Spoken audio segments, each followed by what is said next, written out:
So tonight we'll be talking about Papanca Dharma. You probably never heard of that word. So what does it mean?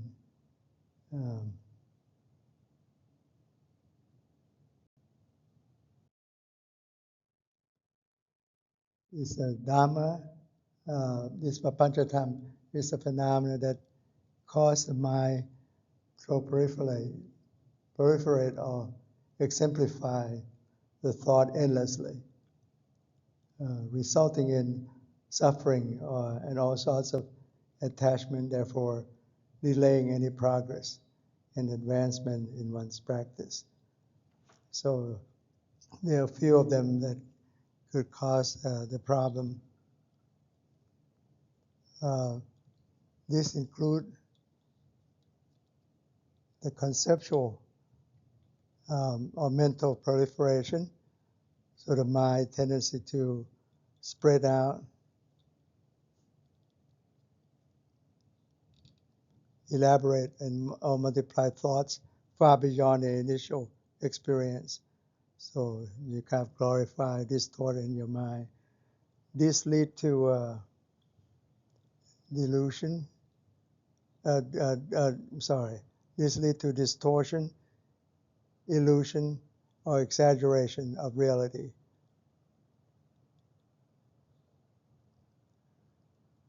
And the second is the source of inner conflict and suffering. Papanca is described as a type of thinking that causes inner conflict and then spills into conflicts with other people, with other aspects. And the third is considered an obstacle in the practice. Oh, that's why it didn't work.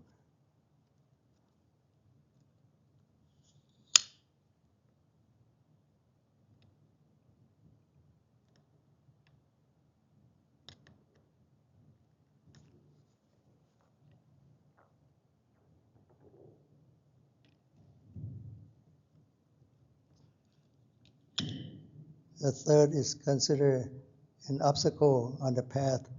These are the key issue there. In our tradition, Theravada Buddhism, Papanca is an unwholesome mental proliferation arising from desire, tanha, conceit, māna, and wrong view, ditthi. And these expand a simple perception into stress, stories, and confusion. And fourth aspect is that not just busy mind, but a specific pattern. It's not merely having many thoughts. It is the elaboration of perception into complex narratives that obscure reality. The three drivers of Papanca Dharma, these groups, are the three driving force that fuel mental proliferation. First one again is craving, tanha. Second is māna, conceit, self-conceit. And third is wrong view, ditthi. Tanha, or craving, as you may have heard before, is basically the second noble truth, which the cause of suffering. Tanha consists of three main groups based on sensual desires, liking or desirable, and disliking, undesirable. Like maybe cause you anger or greed, for greed-headed delusion, basically, in layman term. And basically this forms the second noble truth, the cause of suffering, that we need to eradicate this craving to end. Suffering is to be comprehended. That's the first noble truth. But the second noble truth is craving or tanha need to be eradicated. So what is self-conceit? I think it's self-explanatory. This cat thought he's a lion, she's a lion. He's a lion, right? He's a male lion. Self-conceit, māna. And it can be either you see other people, you're superior than other people, or being equal or inferior than other people. They also group into this self-conceit.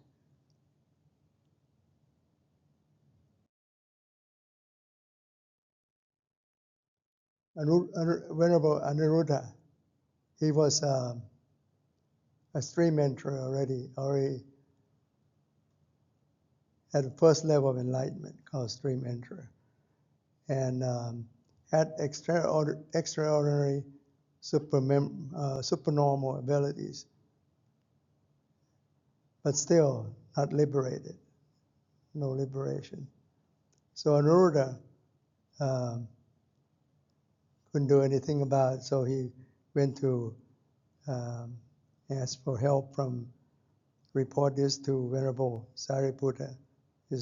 Sariputta is like Prime Minister of the Buddha. He's the right-hand man of the Buddha that we mentioned several times in the past.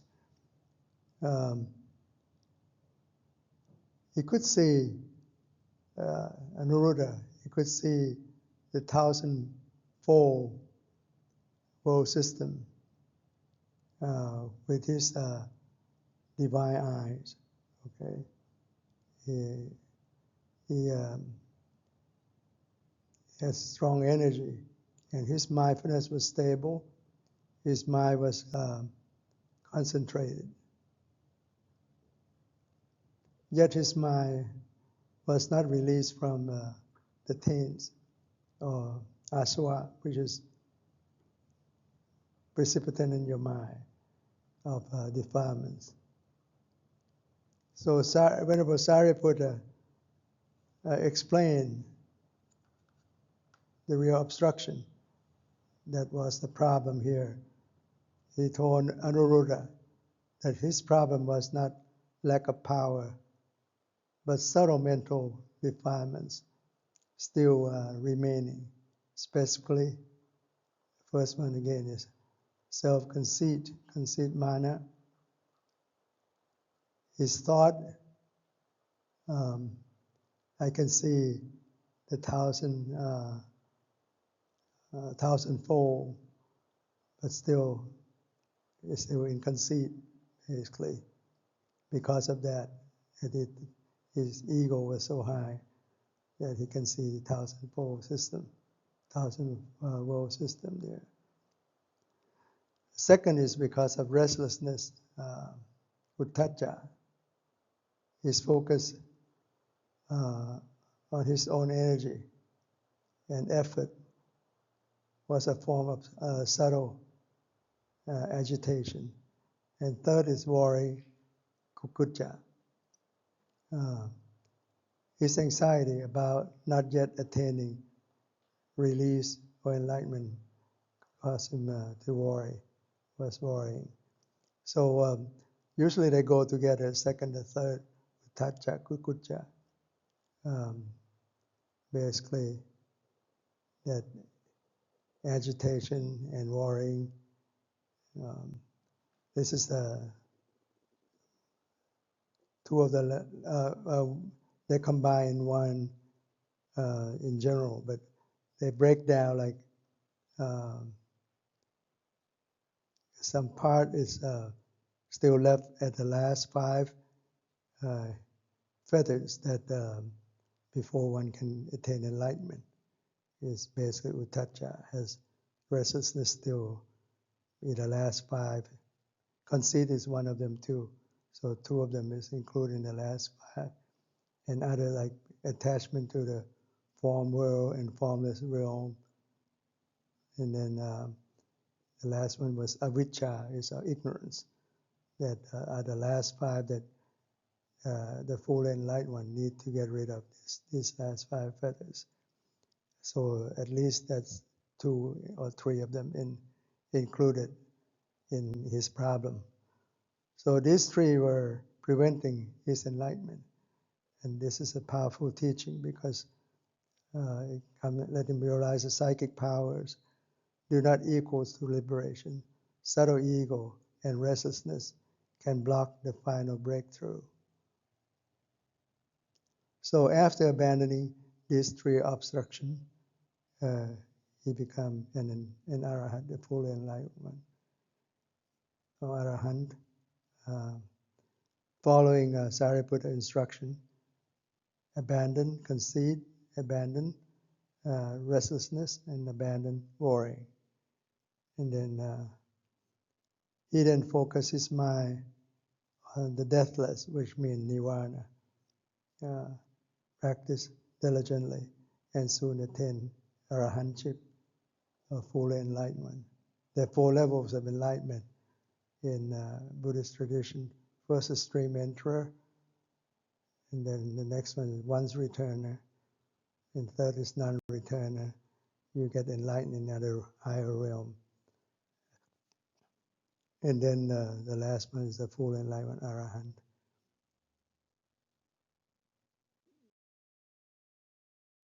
And the third problem is a wrong view, or ditthi. It's like if you're a cup full of dirty water, what's the use? You wouldn't be able to learn anything unless you empty it out. There's a famous Zen story you may have heard. Joshi was a student that he's educated, and he learned a lot of theory, and come to study under the Zen master. I believe his name Tadashi, and wanted to learn from him, and then thought that he knew a lot of already. So the Zen master started pouring tea into the student's cup, even though the cup was full. The master kept pouring, basically overflowing. So he prompted his master, "Why you do that? It's already overspilling." So he said, "That's you. You're full of junk in your mind. You don't empty your thought. How would you get to learn anything? You're stuck with the theory." So finally he gave in, and then realized the truth after he empty his cup, empty his mind from the previous junk that he accumulated. Okay. The opposition of Papanca is Nipapanca, basically is nirvana. Nipapanca refers to non-proliferation, the absence of mental elaboration, a quality associated with nibbana or nirvana. So this, I show this symbolized. You may have heard the Mandelbrot set. This is the M set. It's iteration equation of the Z, the big capital Z, in terms of mathematics. Iteration in the equation, small z squared plus c constant. So if z, the small c, is less than 1, you end up with this Mandelbrot set everywhere, hidden everywhere in the universe, this figurine. And then like this fat man, say some people adopt the quiet thumbprint of God. But this one is the first one I saw. I always thought it aligned with maybe nirvana. If a z is more than 1, it will go infinity, branch out into elaborate picture, amazing color, and different design. Even in going to mountain terrain, 3 branches, fern shape, and so on, based on this Mandelbrot equation, Mandelbrot set. So either you be less than 1 become sunyata, or more than 1 like into the world of conceptual world of elaboration. So Papanca, in summary, is a Dharma teaching that concerns Papanca, the understanding and overcoming of conceptual proliferation. In practice, this refers to seeing mental proliferation clearly. Second, recognizing craving, conceit, and view, the wrong view, as they arise. Third, cultivating mindfulness to stop thoughts before they snowball, and resting in direct experience rather than stories the mind invents. So, any questions?